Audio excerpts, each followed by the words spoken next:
Nosso assunto para hoje é fertilização in vitro com o nosso ginecologista, Dr. Felipe. Bem-vindo novamente ao programa. Obrigado, Mariana. Muito bom estar aqui de novo. O que a gente precisa entender sobre esse assunto? O que é essa fertilização conhecida como FIV? Bom, vamos lá então. A fertilização in vitro em si é um dos processos dentro de uma série de coisas, digamos assim, necessárias para chegar até ela, né? A fertilização in vitro é quando a gente coloca lá num material o espermatozoide e o óvulo para ele fertilizar de uma forma espontânea, entre aspas, né? E existe a injeção intracitoplasmática, que é quando se coloca o espermatozoide já dentro do óvulo. Mas, em geral, a gente fala de fertilização in vitro como o processo todo, né? Desde o início do estímulo do ovário da mulher para se coletar os óvulos até colocar o embrião dentro do útero. Então, a gente pode dividir basicamente em 3 processos, né? O primeiro, que é o estímulo ovariano, até ser realizada a coleta desses óvulos por meio de ultrassonografia, paciente com sedação. Esses óvulos são analisados. Dependendo do número de óvulos, já se faz a fertilização no mesmo dia da coleta, e 5 dias depois se avalia quantos embriões se tem. E esses embriões, normalmente, hoje em dia, são congelados. Então, esse seria o segundo processo, né? O processo de fertilizar esses óvulos. E já o terceiro, sim, é a parte da transferência do embrião, onde normalmente num ciclo menstrual subsequente que vai se descongelar alguns embriões para se transferir para o útero da paciente.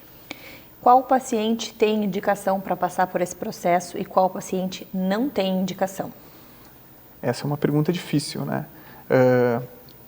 Um fator muito importante é o tempo de infertilidade. Então, muitas vezes, uma paciente que está há muito tempo tentando, já descartou outros tipos de tratamento ou descartou fatores de infertilidade, acaba chegando a uma fertilização in vitro, né? É mais difícil que se necessite de uma fertilização in vitro em mulheres mais jovens. Mas, sim, existem fatores que podem levar a isso, né? Mulheres, por exemplo, que não têm as 2 trompas ou que têm as 2 trompas obstruídas e que cirurgicamente não foi possível se desobstruir. Casais onde existe um fator masculino importante, onde a qualidade do sêmen é muito baixa. E em alguns casos, né, o que hoje em dia é cada vez mais comum, são mulheres a partir de 38, 40 anos, que já têm um certo tempo de infertilidade e acabam chegando no último processo da infertilidade, que é sim realizar a fertilização in vitro, né? Dificilmente ele vai ser o primeiro tratamento a ser proposto ao casal, mas dependendo do caso, sim, pode ser necessário. E é indicado numa paciente que está analisando, fazendo uma investigação sobre infertilidade, fazer esse congelamento dos óvulos para no futuro fazer uma fertilização ou não? Como que se escolhe isso? Sim, existem alguns casos em que a gente recomenda sim, esse congelamento dos óvulos antes de se chegar realmente à necessidade de fazer uma fertilização. Por exemplo, mulheres que vão ser submetidas a cirurgias onde possa se perder uma certa quantidade de óvulos, né, onde se retira uma quantidade de massa ovariana, por exemplo, por um cisto grande de ovário ou um endometrioma, onde há esse risco de perda de óvulos, a gente propõe o congelamento antes da cirurgia para que, caso se perca uma quantidade muito grande, ela já tenha, digamos, um backup, né? Além disso, mulheres que pretendem postergar muito a maternidade, né? Seguidamente, a gente atende, eu estou com 35 anos, mas meu planejamento é só a partir dos 40, a gente também recomenda se fazer esse congelamento. Essa paciente pode chegar aos 40 anos e tentar engravidar espontaneamente, e se isso não acontecer, ela já tem óvulos congelados de 35 anos, o que aumenta uma chance de ela engravidar, né? Uma vez que óvulos mais jovens têm uma melhor qualidade genética e aumentam a chance de gestação. Quando a gente volta ali para esse processo, na parte de colocar esse óvulo na mulher novamente, com quanto tempo a gente faz algum exame, a gente acompanha para ver se deu certo ou se não deu, se coloca mais de um óvulo, como que é esse processo? Depende também de cada caso, da idade da paciente, e inclusive é muito importante a gente saber se esse embrião foi testado geneticamente ou não. Em se sabendo que tu tem um embrião de qualidade maior, tem mais chance de gravidez, e alguns casais não gostam de correr o risco de uma gestação gemelar. Então, quando se coloca 2 embriões dentro do útero, há um risco maior, né? Em geral, para as pacientes, a gente propõe a introdução, né, a transferência de 2 embriões. Há alguns casos em que sim se transfere 3 e alguns, até por decisão do casal, se transfere somente 1. Geralmente, depois de 14 dias da colocação da transferência de embrião, já se coleta o primeiro beta-HCG para ver se a transferência deu certo. E é uma gestação de risco? É uma gestação normal? Vai depender da paciente? Depende mais do status da paciente, da saúde da paciente. Por ser simplesmente fertilização in vitro, há alguns estudos indicando, por exemplo, um risco maior de parto um pouco antes das 38 semanas, em torno de 37 semanas, mas em geral não é algo que aumente o risco gestacional, não é uma paciente que precisa fazer um pré-natal de alto risco normalmente. Entendi. E quando a gente pensa aí, deu tudo certo, nasceu esse nenê e a família quer mais um filho, pode vivenciar todo esse processo novamente ou se faz uma vez só? Sim, pode ser feito quantas vezes se for necessário. Em alguns casos, a partir do momento que se tem esses óvulos, eles são fertilizados, o número de embriões excedente, como a gente chama, é congelado, né? Esses embriões ficam congelados e, se for necessária uma nova transferência, sim, a paciente pode fazer isso depois de quanto tempo ela quiser, né? Esses embriões congelados por 10, 15, 20 anos, já se sabe que eles não perdem qualidade genética. Sensacional, obrigada pelas informações. Eu que agradeço o convite. Adorei entender um pouco mais sobre a fertilização in vitro. E lembrando que se você tem alguma dúvida, se você quer vivenciar essa experiência magnífica de ser mãe e ainda está com dúvida, pensando nesse procedimento, entre em contato com o Dr. Felipe para marcar uma consulta e tirar todas as suas dúvidas sobre a fertilização in vitro. Obrigada, doutor. Até a próxima. Valeu. Obrigado. Até mais.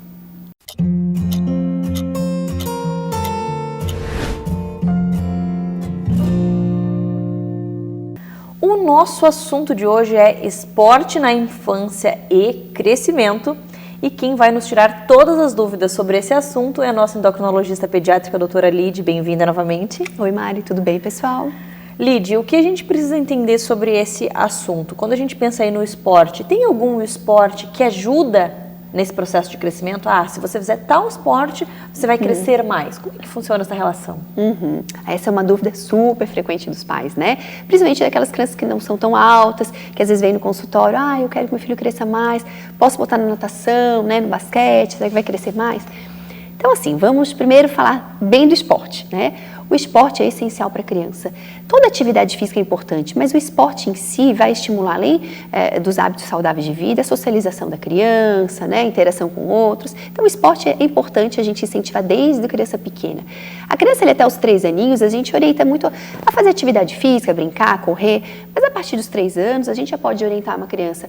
A gente tem balé, dança, treinos de luta como judô, né, taekwondo, natação. Então, a gente já pode inserir a criança desde os 3 anos, desde até menor, né? Em alguns locais a gente consegue. Então, incentivar o esporte na vida da criança. Agora, questão assim, se o esporte vai fazer a criança crescer mais ou não, né? Na verdade, toda criança tem o seu potencial genético de crescimento. Isso vai ser herdado dos seus pais, né? E a gente tem uma faixazinha em que nossos hábitos saudáveis de vida vão interferir. Então, assim, 10% da altura da criança, de 10 a 15, podem ter influência dos fatores ambientais. E esses fatores ambientais são boa alimentação, bom sono e atividade física. Então, o esporte vai entrar aqui. Então, aquela criança que foi sempre sedentária, ela vai ter uma perda, vai perder um pouquinho, uns centímetros ali, né? E aquela criança que sempre foi bem ativa, ela pode ter um certo ganho, né, dentro do seu potencial genético. Obviamente, se o seu potencial genético é de 1,75, ele não vai ter 1,90 só porque ele fez atividade física. Mas ele, de repente, pode chegar a 1,80, por exemplo, né, dentro do seu potencial genético. Então, atividade física é legal? Sim. Agora, tem um esporte melhor? Não. Tá? Então, essa questão assim, natação, basquete, os atletas são altos, então foi por isso, né, por praticar a atividade que eles cresceram mais? Não. Aqui nós temos a própria seleção do esporte, né? Então, obviamente, um atleta mais alto, ele vai ser melhor em algumas modalidades, uma natação, um basquete, um vôlei, que precisam da altura, né? É melhor ter 1,90 m do que ter 1,60 m, sim. Então, existe a seleção natural do esporte, falando aqui, né, já no esporte profissional, né? Não falando em brincadeira. Então, todo esporte é importante, mas não vai ter nenhum que vai fazer crescer mais, tá? Quando a gente pensa em não tem nenhum esporte que faz crescer mais, tem algum esporte que atrapalha no crescimento, que diminui esse crescimento? Afeta alguma coisa aí ou também não tem relação? Então, aqui tem sempre a dúvida, um esporte que todo mundo fala, agora a gente está nas Olimpíadas, né? O pessoal sempre fala da ginástica olímpica, ginástica artística, que hoje a gente observa que são atletas, né? Os atletas profissionais, normalmente não têm uma altura tão elevada. Né? E por quê? Né? O fator principal, gente, novamente, é a seleção do esporte. Porque se a gente pensar, é mais fácil um atleta, né, fazer aquelas acrobacias tendo uma altura um pouco menor. Então, o esporte ele vai selecionar os mais baixos. Não aquele esporte amador, aquela criança que faz 2, 3 vezes a ginástica na semana, 1 horinha. E esse não é um atleta profissional, né? E não vai ter uma diferença se ele é mais ou menos alto. Mas aquele que vai ser profissional vai ter uma vantagem aquele que não é tão alto, tá? Tem um segundo ponto aqui na ginástica artística que os estudos têm demonstrado o quê? Atletas realmente de alta performance. São crianças, né? Eu tenho pacientes que treinam 5 horas por dia, né? De ginástica. Assim. Então, são treinos intensos, de muito peso, né? E se eles não tiverem uma nutrição bem adequada, treinos muito intensos e prolongados desde a infância, podem ter, às vezes, alguma diminuiçãozinha do crescimento, tá? Então, assim, não estamos falando aqui daquela criança ali, seu filho, sua filha, que vai lá e faz 2, 3 vezes por semana, ou treina 1 horinha por dia, né? Não, mas realmente os atletas que treinam 5, 6 horas por dia, e esse é o treino deles, tá? Podem, assim, durante muitos anos, tem estudos que demonstram que tem uma leve perda de altura, tá? Então, é descrito, a gente tem estudado isso mais, tá? Principalmente aqueles que não conseguem bater a sua meta de proteína diária. Então, a nutrição também é muito importante nos atletas, tá? Aqui vem uma outra dúvida comum, né, que são as suplementações. Crianças que fazem muita atividade física, se precisam de alguma suplementação especial, né, na sua dieta de vitaminas e outras, né, e outros itens. E sim, tá? Uma criança que faz atividade física regular, aquela criança que brinca 1, 2 horinhas por dia, faz a sua atividade lá 2, 3 vezes por semana e brinca e joga bola, dieta normal, certo? Dieta saudável, normal. Agora, um atleta que treina uma carga intensa, assim, todo dia, ritmo pesado, muitas vezes ele vai ter que ter sua suplementação. Proteínas, tá? Eles precisam de um aporte de proteína um pouquinho mais elevado do que a criança que não é atleta. Então, muitas vezes, só com a dieta eles não conseguem bater essa meta diária. E se a gente não conseguir bater essa meta diária, a gente pode ter perda de crescimento. Então, são crianças que precisam de um acompanhamento com nutricionista, endocrinologista, né, além do seu pediatra, para que a dieta esteja bem adequada ao seu esporte. Então, muitas vezes a gente vai repor um whey protein, por exemplo, sim, vai precisar, né, essa criança atleta. Em alguns casos, alguns suplementos de vitaminas, sim, eles vão precisar de um pouquinho a mais do que então, eles vão precisar de um reforço, e aí entra aqui, né, a gente da saúde para ajudar, tá? O pessoal sempre pergunta da creatina, né? Também pode ser suplementado, normalmente já na fase daí da adolescência, tá? Não é uma criança pequena, né? Mas o adolescente pode, né, dependendo da sua carga de atividade física, ser suplementado também, tá? Então, o esporte não vai piorar o crescimento, claro, desde que se a criança é atleta, ela tenha a sua nutrição adequada também, né? Tá. Leide, e uma dúvida também que eu acho que é bem frequente em relação à musculação e à infância, adolescência. Sim. Tem uma idade indicada para começar? Tem uma idade que não pode? Como que funciona? Essa é uma dúvida muito comum, né? Até uns anos atrás, todo mundo falava, a criança só pode, a partir dos 14 anos, ir fazer musculação. Hoje a gente já sabe que não é bem assim, tá? Inclusive a Sociedade Brasileira de Pediatria, né, ela orienta que mesmo uma criança pré-púbere pode praticar musculação. O que seria musculação? É uma atividade física resistida, então que tenha peso, né? A criança pode, 6, 8 anos, pode fazer? Pode, tá? Agora, obviamente, não é entrar numa academia de adulto, a gente vai botar uma criança de 8 anos numa academia de adulto, não é assim. É uma atividade física resistida, voltada para aquele público, com um profissional capacitado para aquele público. Então, a gente tem hoje academias infantis, né, que trabalham com um pouco de peso, ou vai ter ali um profissional, né, que guia, um instrutor que fique com seu filho. Não é simplesmente jogar a criança na academia, não é isso. Mas a criança pode, sim, fazer atividade física. Principalmente a gente tem atletas esportistas, né, que já 8 anos já jogam futebol, por exemplo, e outras modalidades, que eles precisam fazer um reforço muscular e eles precisam fazer um pouquinho de musculação até para proteger o seu corpo daquele esporte, né? Então, não é proibido, tá, gente? Desde que sob supervisão adequada, né? Tá. Adorei. Obrigada pelas dicas, por todas as orientações. E você ficou com alguma dúvida, procura lá no Instagram do Minuto Mamãe e Bebê, a doutora Lidiane, e lá você vai encontrar o Instagram dela com mais informações e até marcar uma consulta para tirar todas as suas dúvidas, que nada dispensa uma boa avaliação, né, doutora? Sim, sim, é essencial nesses casos, né? Obrigada, até a próxima. Obrigada.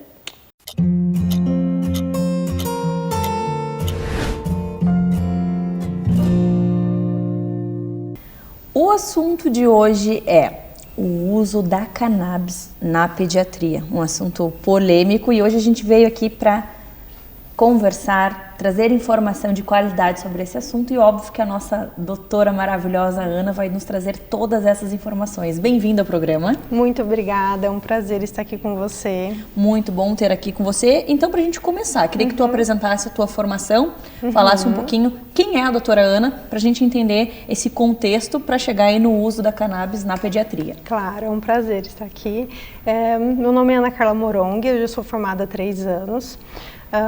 Desde então, comecei a entender sobre a cannabis medicinal, né? Nós não temos essa matéria na faculdade, então é necessário um estudo à parte, né? E a cannabis medicinal ela pode ser usada em diversas doenças, né? Eu sou generalista, prescritora e acompanho diversos pacientes, desde idosos até crianças, que fazem o uso e são muito beneficiados. Então, precisa ter um curso, precisa ter digamos assim, algo a mais, né? Cursos especializados pelo MEC, para poder realmente prescrever e acompanhar, porque precisa ter um acompanhamento de perto com esses pacientes. Perfeito. E quando a gente pensa na pediatria em especial, é utilizado, é recomendado? Em quais situações? Tem doenças específicas? Como que funciona essa abordagem? Sim, na pediatria nós utilizamos principalmente, né, em epilepsias refratárias de difícil controle com as medicações tradicionais, né, com as drogas tradicionais. Utilizamos para dor crônica, para enxaqueca, também pacientes oncológicos que estão, né, fazendo uso de quimioterapia, radioterapia, que sofrem com náuseas constantes, vômitos constantes. É algo que faz muita diferença na vida desses pacientes. E também, né, no TEA, que é o transtorno do espectro autista, TDAH, transtornos neurológicos, né, que alteram a motilidade, a questão da neuroplasticidade dos pacientes, no desenvolvimento neuropsicomotor principalmente. Também nós usamos os fitoterápicos. Mas antes de tudo é importante entender que todos nós temos um sistema endocannabinoide. Então, partindo desse conhecimento, né, nós temos receptores que respondem às moléculas CBD e THC, né, as substâncias CBD e THC que se ligam no nosso sistema endocannabinoide. E por isso que promove tanta alteração nessas doenças, nos sinais e sintomas dessas doenças, porque o sistema endocannabinoide ele promove equilíbrio, ele tem receptores, né, que promovem o equilíbrio no nosso organismo, tanto na parte do sistema nervoso central, quanto nas células, quanto na parte imunológica também, né? Então a gente consegue oferecer esse equilíbrio e tem diversas doenças como essas que eu falei que estão relacionadas ao desequilíbrio do sistema. Então a partir do momento que a gente inicia o acompanhamento desses pacientes, né, nós conseguimos avaliar e acompanhar essa evolução. Então nós programamos essa autorregulagem através dos fitocannabinoides. Olha só que sensacional. E como que como que se utiliza? Tem uma dosagem específica para cada pessoa? Como que é programado essa parte? Sim, essa é a parte mais importante, tá? Primeiro, ao iniciar o tratamento, precisa também iniciar mudanças do estilo de vida. Tá? A gente precisa passar e ensinar para esses pais, né, para os cuidadores, que essa criança precisa ter uma alimentação adequada, um sono adequado, porque tudo isso está relacionado ao sistema endocannabinoide. O sistema endocannabinoide ele é um modulador do sono, do apetite, da memória. entende? Então, tudo isso está interligado. A partir do momento que o paciente tem indicação, né, para fazer o uso, pode ser um óleo, pode ser um gummy, tem várias abordagens, né, para oferecer para esse paciente. A gente acompanha ele e vê como que ele vai se desenvolver, né? Os sinais e sintomas vão diminuindo ou não, né? E tudo isso varia de acordo com cada paciente. Então, a questão do sistema endocannabinoide é individual, então o acompanhamento tem que ser muito de perto. Então, a gente passa, o paciente tem o meu contato, eu passo a acompanhá-lo, então, semanalmente eu pergunto como está o pai, a mãe, né, o responsável, dá esse feedback, a gente vai regulando as dosagens e, geralmente, essas crianças, elas já têm um acompanhamento, né, com o especialista, um neuropediatra, né, um pediatra, faz acompanhamento multidisciplinar. Então, tudo isso é muito importante, né, nessa evolução, principalmente em determinadas doenças como o TEA, o TDAH, né, precisa desse acompanhamento multidisciplinar. Quando a gente pensa nessa parte, vicia, porque todo medicamento, até a tarja preta, a gente tem essa preocupação na psiquiatria. E falando em cannabis, existe um vício, existe uma dependência? Esse medicamento ele vai ser utilizado para sempre? Como que funciona? Sim, tem mesmo essas dúvidas, né, referente a cannabis, né? Quando a gente fala de fitoterápico, né, a gente está falando de substâncias que são extraídas da cannabis, que são parecidas com endocannabinoides, ou seja, substâncias que a gente já tem, entende? Então, quando fala sobre o vício, não é algo que se correlaciona nesse quadro, entendeu? Por quê? A cannabis apenas, os fitoterápicos, os fitocannabinoides, apenas estão ajudando a ativar um sistema que a gente já tem. Geralmente a gente usa por 2 anos e ainda consegue o desmame de várias drogas, tá? Como a risperidona, né? Algumas drogas para o tratamento epiléptico e acaba utilizando e desenvolvendo esse sistema. Porque esse é o objetivo, é ajudar com que esse sistema endocannabinoide que cada ser humano tem, fique em equilíbrio e assim esses sinais e sintomas regridem, né? Mas depende de cada paciente e o vício não é algo que condiz com a realidade, tá bom? Não é algo verdadeiro, é um mito. Perfeito, adorei. Obrigada por dividir conosco tantas informações, tanto conhecimento. Se você quer entender um pouco mais desse assunto, vai no Instagram do Minuto Mamãe Bebê, procura a doutora Ana e lá você encontra o Instagram dela, fala direto com ela, agenda sua consulta, tira todas as dúvidas, né, doutora? Com certeza, vai ser um prazer te atender. Obrigada, até a próxima. Obrigada.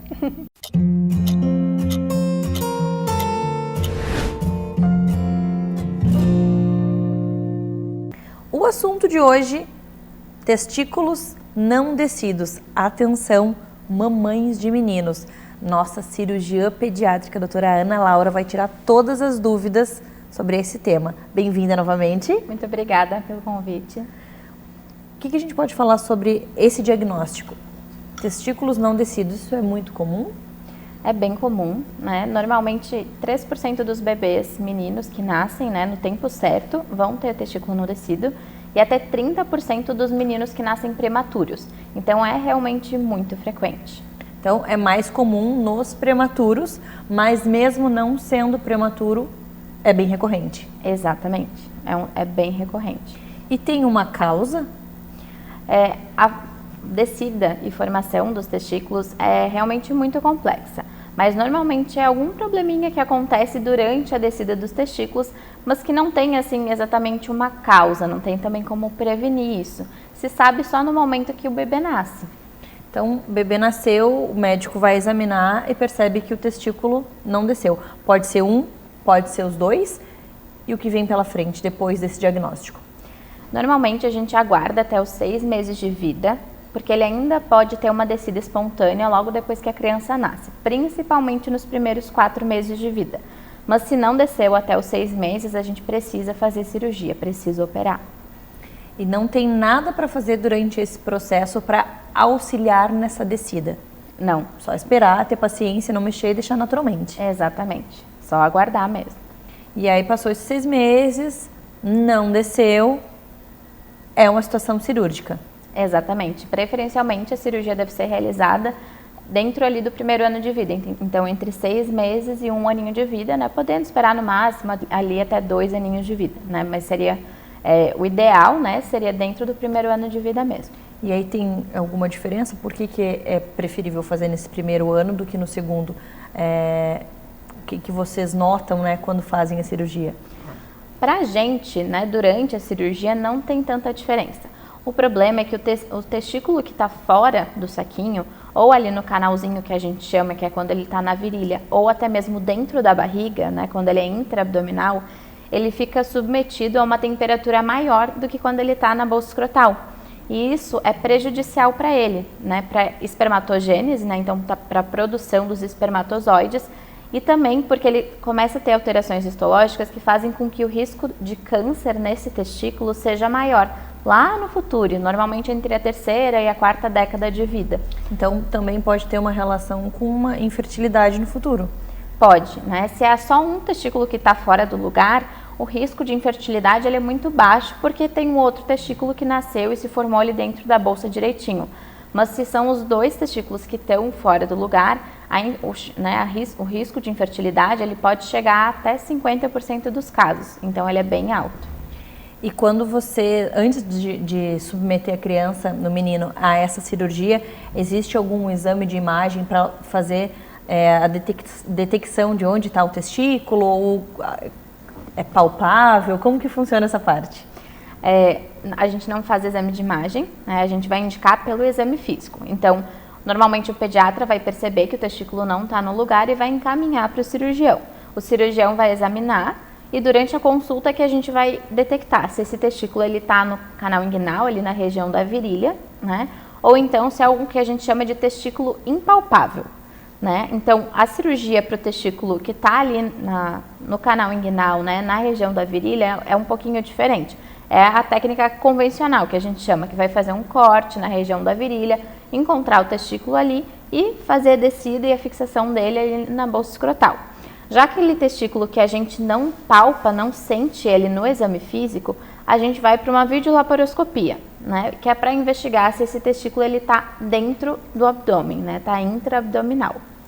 E como que é a recuperação, vida normal, depois faz algum exame depois de algum período para saber se está tudo ok? Como que funciona essa parte?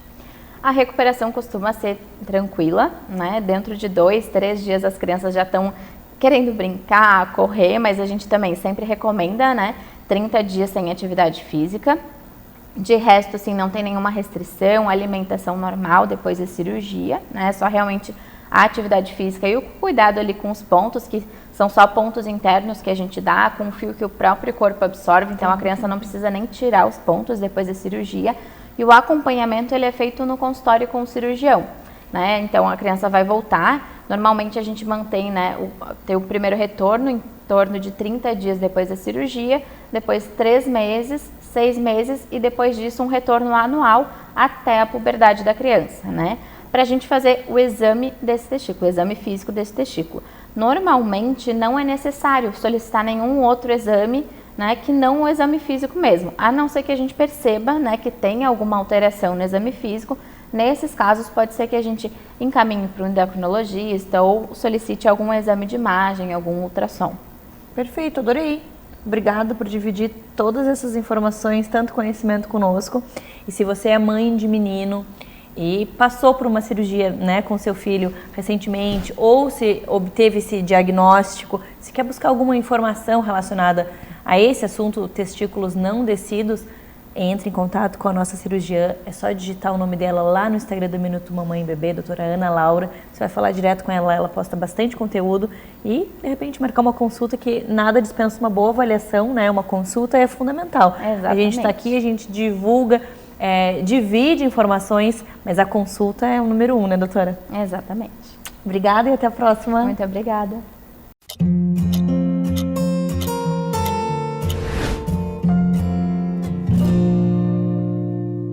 Tem alguém aí na sua casa que ronca? O assunto de hoje é ronco com a nossa otorrino, a doutora Cris. Bem-vinda ao Minuto Mamãe Bebê. Obrigada pelo convite, Mariana. O que precisamos entender sobre o ronco? Por que algumas pessoas roncam, por que outras não?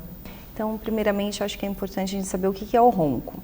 O ronco é uma obstrução da via respiratória, ou seja, é um ruído causado à noite, né, durante o sono, causado pela vibração do nariz e a garganta, onde o ar passa entre o fundo da narina e a garganta, indo até ali a laringe. Depois que o ar passa para a traqueia, pulmão, não vai roncar mais. Então, ronca na via aérea superior, nariz e garganta. Então, é um ruído causado pela vibração que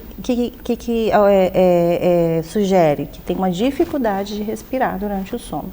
Pode acontecer temporariamente ou ser um problema diário, incomodando o parceiro, sendo audível de outro quarto. Esse ruído, para você ter ideia, Mariana, pode chegar até 100 decibéis. Então, 80, 100 decibéis é um ruído muito alto, né? Desperta quem está do lado, às vezes audível da sala, do corredor, então começa a incomodar o parceiro ou quem está dormindo no quarto, às vezes até motivo de brigas, né? Você vai dormir na sala. De casais, enfim.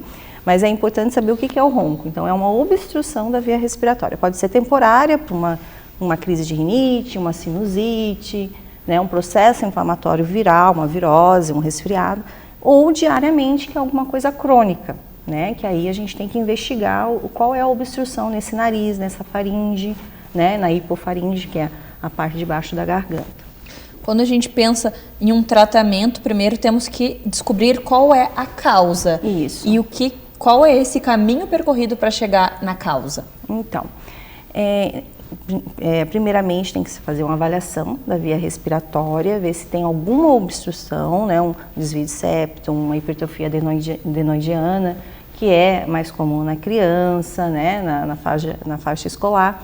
Mas em adultos, né, a gente tem vários fatores, né? É mais comum em homens, tem a questão do sobrepeso, tem as questões hereditárias, de histórias familiares, questão da arcada dentária, alteração crâniofacial. Então, adulto e criança são diferentes, as causas, né? E o padrão também de tratamento, né? O tratamento é direcionado para cada paciente e são diferentes. Né? Às vezes o paciente tem desvio de septo, às vezes ele tem um aumento de amígdalas, né? Uma hipertrofia amigdaliana, que a gente tem que fazer cirurgia. Às vezes, geralmente é um tratamento combinado. Adulto, geralmente é um tratamento combinado. Às vezes é cirúrgico, às vezes é clínico, às vezes é só clínico, que a gente tem aparelhos que a gente usa, aparelho de pressão positiva, que a gente chama de CPAP. A gente tem aparelhos intraorais, que são aparelhos de dentista, são umas plaquinhas que a gente usa também, que é para apneias, e ronco também leves, então depende. Porque o ronco, geralmente a gente está associado também a um quadro de apneia. Então a gente tem que investigar, todo ronco tem que ser investigado, isso é importante. Tem que fazer uma avaliação da via aérea respiratória, o que está causando. Então existem alguns exames, exame clínico, uma vingeendoscopia nasal, que a gente chama uma nasofibrolaringoscopia flexível, que a gente coloca no nariz e desce, para a gente ver com a câmera, ver onde que tem essa obstrução. Tem o exame de polissonografia, que é um exame do sono, que faz durante a noite toda. Tem vários tipos de polissono também, para a gente identificar se esse paciente tem só ronco ou se ele tem uma apneia do sono. Apneia leve, moderada, ela tem graus. Então, a gente precisa associar tudo isso, exame físico, exame clínico, a queixa do paciente, e para a gente direcionar um tratamento. E quando a gente descobre a causa, tem vários, dependendo da causa, um tratamento específico. Sim. Tens como falar para nós sobre alguns tratamentos? Então, assim, ronco, né? Então, o ronco diário, a gente tem que investigar toda a parte respiratória. Aí o paciente, de repente, adulto, a gente tem um tratamento cirúrgico. Às vezes tem que oferecer um tratamento cirúrgico, às vezes associado mais a algum outro tratamento, que é o tratamento ortodôntico, que às vezes a gente tem que fazer combinado um tratamento, né, de alteração de arcada dentária. Às vezes tem que também colocar um aparelho intraoral, que a gente usa para ronco também. Isso em adulto, então perda de peso, aí entra todas as medidas de higiene, né, do sono também, e as medidas também para melhorar o ronco, né, dormir de lado, não comer e deitar, né, perder peso, né. Também nós temos tratamento com fono, né, com fono para melhorar essa faringe do paciente. Então, em criança já é diferente. Em criança a gente tem, a maioria dos casos é pelo aumento de adenoides e amígdalas. Então, em 90% dos casos, se o paciente ronca, a criança ronca diariamente, sono agitado, se mexe muito, às vezes tem outros distúrbios do sono associados, porque o sono é assim, o distúrbio do sono geralmente associa a outros distúrbios. A criança, então, às vezes tem um sono agitado, tem ronco, tem um bruxismo do sono, então a gente tem que ver toda ela e tratar. O tratamento geralmente nas crianças que têm ronco persistente é aumento de adenoide, amígdala e rinite alérgica. Também a gente não pode esquecer da rinite alérgica. Essas são as 3 mais comuns e mais importantes. Geralmente o tratamento é cirúrgico e tratamento também clínico, né, para rinite, fonoaudióloga, ortodontista também, porque às vezes tem uma alteração já de arcada dentária devido à respiração bucal. Então, doutora, são vários tratamentos, Adorei geralmente combinados. Adorei entender um pouco mais sobre esse assunto. Obrigada por dividir conosco tanto conhecimento, tantas informações e até a próxima. Obrigada também pela participação, pelo convite.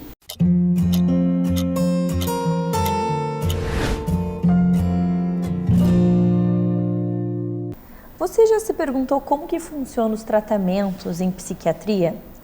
Eu já me perguntei, tenho essa dúvida e trouxe, óbvio, a nossa psiquiatra para nos ajudar a compreender, então, como que esses tratamentos funcionam. Bem-vinda novamente ao nosso programa. Obrigada, Mari, pelo convite.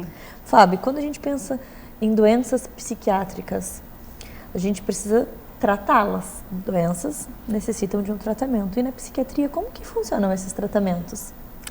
Então, Mari, muitas vezes as pessoas acham que o psiquiatra, né, eles têm aquele medo de ir no psiquiatra, porque vou chegar lá, vou sair dopada, né, dopada, esse termo que usam muito, esse medicamento vai viciar, eu nunca mais vou poder parar de usar, né, vou ficar dependente. As pessoas usam muito esses termos, assim, quando se fala em psiquiatra ou em tratamentos psiquiátricos, né. Para começar, nem todas as doenças psiquiátricas vão necessitar de medicação. Tem casos mais leves que às vezes aparecem no consultório, não é incomum eu indicar mudança de estilo de vida, atividade física, alimentação mais equilibrada, psicoterapia. Eu sempre bato na tecla da psicoterapia para quem tem motivação para fazer. Não adianta obrigar uma pessoa a ir para um terapeuta sem ter motivação, mas assim, geralmente faz muita diferença se conhecer quais são os fatores que te deixam mais triste, mais irritado, o que te faz perder o sono, como que tu pode lidar melhor com essas situações e não necessariamente precisar de um medicamento. Então, casos mais leves a gente consegue abordar de uma forma não medicamentosa. Por isso que a gente faz uma consulta tão completa na psiquiatria, né? As pessoas, nossa, 1h30 de consulta, né? A minha primeira consulta dura 1h30 e às vezes falta tempo. Porque eu quero saber de tudo daquela pessoa, eu quero saber da infância dela, eu quero saber das relações dela com seus pais, eu quero saber de como ela foi na adolescência. Na mulher, eu quero saber como é que foi quando menstruou, como é que ela se sentiu, como é que são as TPMs dela. Então, a gente investiga tudo para saber como que é o funcionamento global dessa pessoa e qual vai ser a melhor forma de ajudar ela, né? É claro que vão ter casos que já chegam no consultório com uma gravidade aumentada, com um impacto na vida daquela pessoa que está limitando demais, que ela não sai da cama, que ela não se alimenta, que ela não consegue mais dormir, ou que ela dorme o dia todo, ou que está pensando em tirar a própria vida. Casos muito graves a gente vai ter que tratar com medicação. Então, é muito individualizado cada caso, né? Ter essa resposta geral, assim, vai ser assim o tratamento, todo mundo vai ter que usar remédio em dose alta, com efeito colateral, não tem como a gente minimizar, assim, nesse aspecto, né? Sobre o uso de medicamentos psiquiátricos, tem várias linhas de medicação. Quando a gente fala na linha mais usada, que são os antidepressivos, a gente pode ficar mais tranquila em relação à dependência. Eles são tarja vermelha na caixinha, então eles não causam dependência. O que eles precisam é de uma adaptação cerebral àquela substância que está entrando no organismo da pessoa. Então, no início do tratamento com antidepressivo, só para te explicar, o antidepressivo a gente usa para tratar depressão, para tratar transtornos de ansiedade, para tratar toque, para tratar, às vezes, até insônia. Então, antidepressivos é uma classe que é usada para muita coisa em psiquiatria, não só para depressão, né, que as pessoas também não conhecem às vezes todos esses termos. Então, esse medicamento ele vai precisar de um tempo até o cérebro se modular aquela nova dose de serotonina, de dopamina, de noradrenalina que está entrando no organismo. Então, por isso que eles demoram em média 2 semanas para começar a fazer o efeito dele, né, no tratamento. E também essas 2 semanas são onde a pessoa pode ter efeitos colaterais. Por quê? Porque é uma nova substância entrando no cérebro. O cérebro precisa se acomodar, os receptores vão se modular. Então, às vezes pode ter dor de cabeça, náuseas, tontura, tremor. Eu sempre oriento os meus pacientes quanto a esses possíveis efeitos colaterais, para eles já estarem preparados, né? Alguns sentem mais, outros menos, outros não sentem nada. E também não ficar na expectativa que vai tomar o remédio e no dia seguinte já vai estar bem, que nesse caso, nessa classe de remédios, demora um pouquinho para aparecer o resultado. Quanto ao tempo de tratamento, né? Também cada caso é individualizado, a gente vai avaliar como estão os sintomas no momento, depois que passou 6 meses, depois que passou 8 meses, né? Mas em casos, por exemplo, que é o primeiro episódio de depressão, é uma depressão moderada, né? Que teve aí muitos impactos na vida, mas não chegou ao ponto de pensar em suicídio ou de ir para um caso mais grave.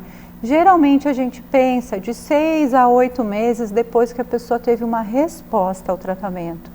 Então tu vem lá, eu te prescrevo a medicação, demora aí 2 meses até que a dose se ajusta, até que tu tem, né, a resposta, eu já estou me sentindo melhor, estou mais motivada, estou com ânimo, estou dormindo melhor, não estou triste, os pensamentos estão mais de acordo com a minha realidade, né, porque a depressão deixa o pensamento mais negativo.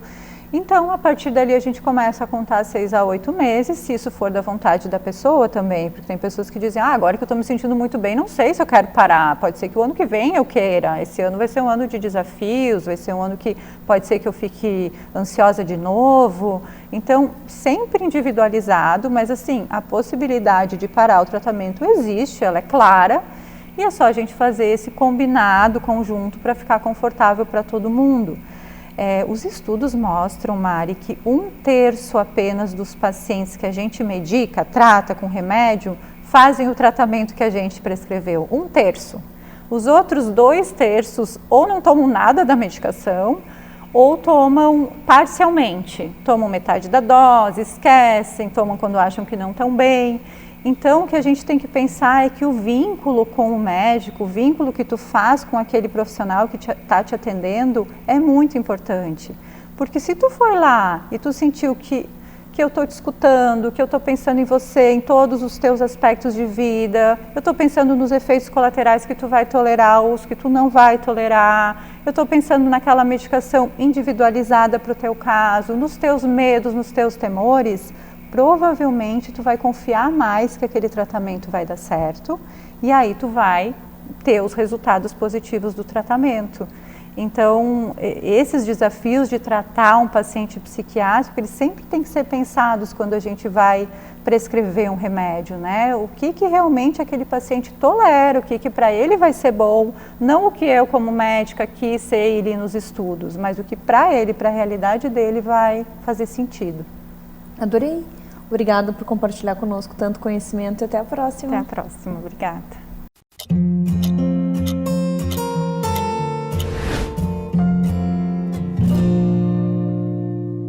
Cirurgia de mama e a amamentação. Será que a mulher que põe prótese de silicone, que diminui a mama, consegue amamentar? Nada melhor do que uma cirurgia plástica para tirar essas dúvidas. Bem-vinda ao nosso programa, doutora Inara. Obrigada, Mari. É um prazer estar aqui com vocês, poder ajudar um pouquinho esclarecer as dúvidas. A gente sabe que muitas mulheres têm sonho de amamentar, mas acabam engravidando tardiamente e já passaram por alguns procedimentos, muitas vezes colocaram prótese de silicone ou diminuíram mama. E eu queria entender como que funciona essa relação. A mulher que colocou silicone, ela consegue? Quando que realmente não vai ser possível amamentar? Conta tudo para nós. Então, primeiro a gente tem que dividir 2 situações assim.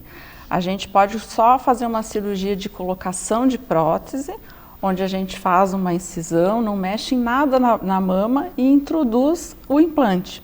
Então a gente não mexe na estrutura da mama, não vai comprometer a parte glandular que vai ser requisitada para amamentar no futuro. Então a chance de não conseguir amamentar por causa de uma prótese simples, que a gente chama, é muito baixa. Não vai ter uma repercussão ou uma dificuldade maior. Então essa é uma das cirurgias mais feitas no Brasil e no mundo, que é a prótese simples, colocação de prótese, que vai atrapalhar muito pouco. Eventualmente, há casos assim que as pessoas podem falar que teve compressão da glândula ou que não conseguiu amamentar e tinha prótese, mas aí também não tem um estudo que vá comparar, por exemplo, se a pessoa já poderia amamentar ou se era uma dificuldade própria, assim, não tem como a gente poder fazer esse comparativo. E o outro grupo de cirurgias, de amamentação, se refere à questão da cirurgia, uma outra cirurgia quando se faz a abordagem de ressecção de tecido da mama. Quando a gente faz uma mamoplastia redutora, por exemplo, a gente vai lá, não coloca prótese, por exemplo, nem tem a ver com a prótese, tem uma mama muito grande e resseca uma grande quantidade de tecido. Então, essa mulher, como ressecou muita mama, junto ressecou glândula, ressecou tecido mamário, essa mulher tem chance de não conseguir amamentar. Não é sinônimo, fez a cirurgia, reduziu e não vai amamentar. Ainda assim ela pode amamentar. Não tem um número exato assim, porque isso tudo depende do tecido mamário, da própria genética da paciente, de quanto de tecido foi retirado. Então isso é diferente. E tem ainda nesse mesmo raciocínio, assim, quem faz a mastopexia, que a gente chama, que é levantar a mama, sai um pouco de tecido, aí sim coloca prótese, e essa também vai depender de quanto de tecido de mama a gente ressecou e tirou que possa comprometer uma amamentação. Eu vejo muitos profissionais falando a respeito, às vezes até consultores de amamentação, a prótese atrapalhou. Eu tenho prótese e amamentei 4 anos. Então, sou um caso onde tive uma produção de leite grande, não tive problema nenhum. Então, como a gente vê uns diagnósticos que não são coerentes, né, doutora? Exato. Assim, dizer que vai colocar prótese e não vai amamentar, isso é mito. O que acontece assim é exatamente esse o raciocínio. A gente tem que ver o quanto de tecido de mama que a mulher perdeu. Então, se perdeu 90% de mama, a chance de conseguir amamentar aí é menor mesmo. Então, até por isso que quando a gente vai operar, por exemplo, meninas muito novas, que já tem aquela genética de mama muito volumosa, muito grande, esse é um dos principais assuntos que a gente aborda. Tipo, a mulher deseja uma mama bem pequena, reduzir muito, tem aquele trauma todo. É um dos assuntos mais importantes, assim, dizer, olha, se um dia tu for amamentar, corre o risco de não conseguir, porque vai retirar quase toda a mama, né? É bem importante, porque... Fundamental. Passa essa fase, assim, que não tem idade ainda para ser mãe, mas já sofre toda essa questão da estética, né? E aí é bom já conversar e alinhar tudo isso. Outra situação que surge, até algumas perguntas, é sobre a sensibilidade. Como eu já mexi, eu não tenho sensibilidade, vai ser tranquilo para amamentar. Isso é mito ou é verdade? Então, isso é mito e é verdade. Assim, se a gente coloca uma prótese simples, não tem alteração na sensibilidade, porque a gente não mexe na areola, nem no mamilo, nada. Quando a gente faz uma mamoplastia redutora, que é diminuir a mama, a gente necessariamente corta ao redor do mamilo, da areola, e pode comprometer sim a sensibilidade. Essa sensibilidade ela pode em até 1 ano retomar, voltar, ou parte dessa sensibilidade às vezes fica um pouco alterada. Mas também não é regra, porque vai depender bem como cortou, quanto cortou, como é que foi acomodado esse tecido. Então, assim, é mito dizer como uma regra, sabe? Dizer, olha, mexeu, não vai ter sensibilidade. Não, pode ter e muita sensibilidade ainda. Isso vai variar muito de acordo com o formato, com a mama, de qual cirurgia foi feita também. Então, tem que ter muito cuidado, assim, com essas informações, porque às vezes a gente estereotipa, né? Faz não, botou prótese, não amamentou, mexeu na areola, não tem sensibilidade. Não é assim. Depende muito, assim, como é feita a cirurgia, a constituição da mama também, né? Cada caso é um caso, né? Cada individual. caso é muito individual. Então, isso que a gente sempre chama atenção, assim, também. Esse cuidado de poder ter a individualidade de cada problema ou que possa vir a ter quando a gente vai operar uma mulher que queira mexer na mama, né? Adorei. Obrigada por dividir tanto conhecimento, tantas informações conosco e até a próxima. Obrigada, eu que agradeço a oportunidade de estar aqui.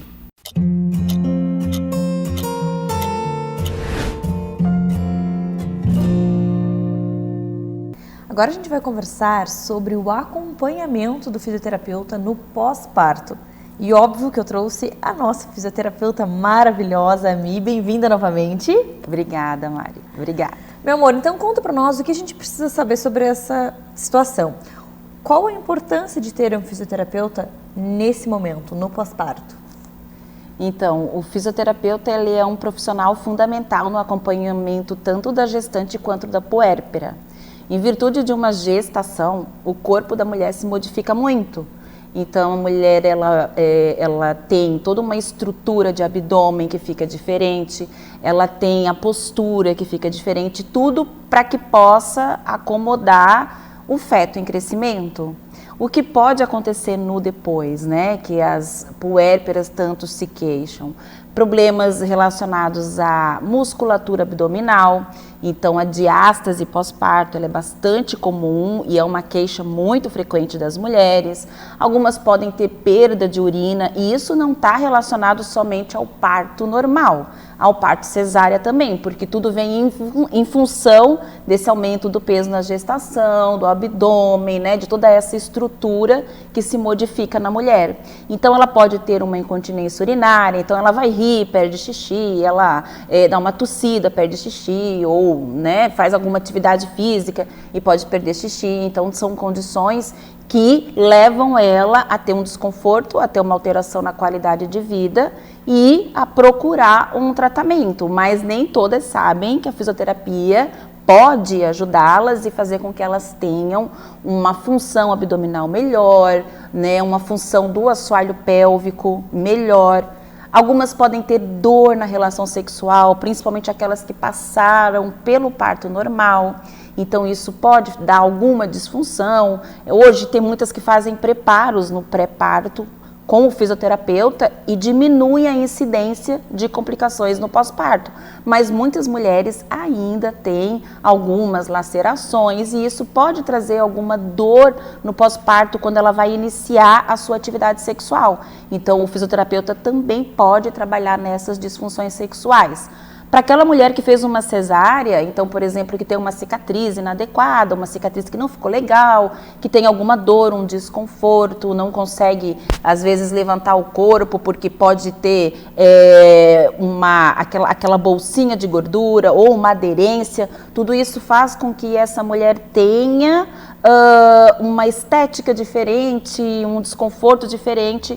Então, a gente também pode trabalhar essa questão do abdômen, também trazendo para ela uma cicatriz esteticamente melhor e também mais funcional. Tudo isso num trabalho aí de abdômen e de recuperação desse corpo. O nosso grande objetivo é fazer com que ela tenha um retorno ao corpo, um retorno às funções, né, físicas pré-gestacionais. Então, o fisioterapeuta trabalha muito nesse campo da obstetrícia, nesse pós também. E quando a gente pensa nesse pós, ele tem uma data limite? Vocês ficam acompanhando, depende de cada paciente? Como que funciona essa parte?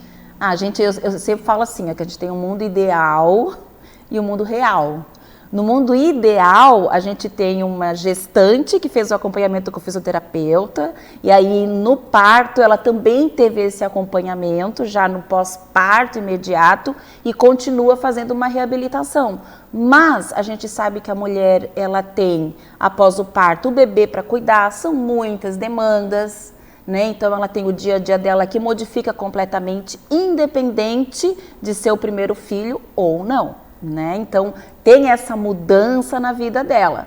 Então, muitas mulheres acabam, vou dar um tempinho porque esses meus primeiros meses, eles são dedicados a essa mudança de vida, eles são dedicados ao trabalho com essa estruturação nova da vida com o bebê e deixa um pouquinho para depois. O que às vezes é ruim, porque ela começa a ter disfunções, não percebe, quer dizer, ela percebe, mas ela não busca o fisioterapeuta e ela podia fazer isso antes. Então, a dica que eu dou é que busque o fisioterapeuta o quanto antes para poder ter uma vida sexual melhor, uma função no abdômen melhor, menos inchaços, né, mais conforto, o abdômen recuperando, cicatriz legal. E é isso aí. Então, o quanto antes, qualquer período no pós-parto, ela pode buscar o fisioterapeuta.